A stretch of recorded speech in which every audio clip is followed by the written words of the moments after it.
السلام علیکم دوستوں، میں ہوں شہزاد اور آپ دیکھ رہے ہیں ٹیکس اسپیکس۔ آج کوئی موبائل شوبائل کی کچھ بات نہیں کرنی ہے، آج ہم نے صرف بات کرنی ہے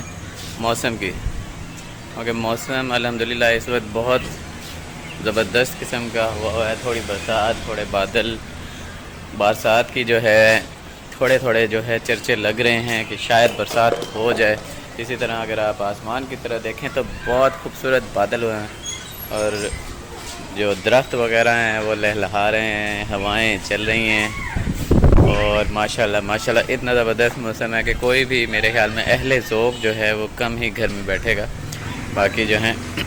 ہر کوئی گھر سے باہر نکلے گا۔ اور میری طرف سے تمام میرے ویورز کو اور تمام جو واچرز ہیں ان کو بہت بہت بہت بہت میری طرف سے بہت شکریہ، کیونکہ آپ ہی کی وجہ سے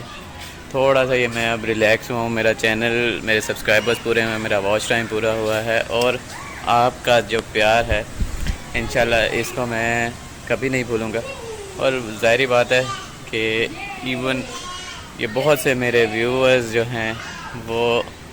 اپنے فیملی سے بھی بڑھ کے فیل ہوتا ہے جب آپ کو ایک جو ویور ہے وہ کمنٹ کرتا ہے، اسی طرح وہ آپ سے سجیشنز لیتے ہیں، آپ کے بارے میں سجیسٹ کرتے ہیں کہ یہاں پہ آپ کی آواز کم ہوئی، یہاں پہ آپ کی آواز زیادہ ہوئی، یہاں پہ اس طرح ہوا، یہ سب کچھ بہت اچھا فیل ہوتا ہے۔ تو انشاءاللہ اس کے بعد ہم تھوڑا سا باہر بھی جائیں گے تاکہ اس موسم کو انجوائے کر سکیں، اللہ تعالیٰ کی قدرت کا بہت بہت شکر ادا کر سکیں۔ اوبویسلی شکر ہر وقت ادا کرتے رہنا چاہیے تاکہ اللہ تعالیٰ نے جو دیا ہے اس میں مزید برکت ہو جائے اور جو نہیں دیا وہ بھی عطا ہو جائے۔ تو آج خوشی اس وجہ سے بھی ہے کہ 3 دن عید کے اوور گوشت بہت زیادہ بانٹ دیا، غریبوں کی بہت ہیلپ ہو گئی، اور یہ جو لوگوں کی ہیلپ کر کے ایک خوشی ملتی ہے نا،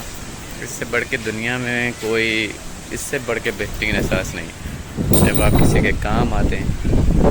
جب آپ کچھ ایسا کرتے ہیں کہ جو آپ کی اوقات میں نہیں ہوتا۔ میں کبھی بھی اپنی اوقات نہیں سمجھتا تھا کہ میری کوئی اتنی بہت زیادہ اوقات ہے یا کچھ اس طرح کا ہے، یہ صرف میرے رب کا کرم ہے کہ اس نے مجھے اتنا جو ہے دے دیا ہے کہ لوگوں سے لینے کی بجائے لوگ میرے تھرو لے رہے ہیں، ورنہ ادروائز جو ہے کچھ نہ کچھ جو ہے ہو سکتا ہے کہ کوئی کسی اور کے ہاتھ کے تھرو مجھے مل رہا ہوتا۔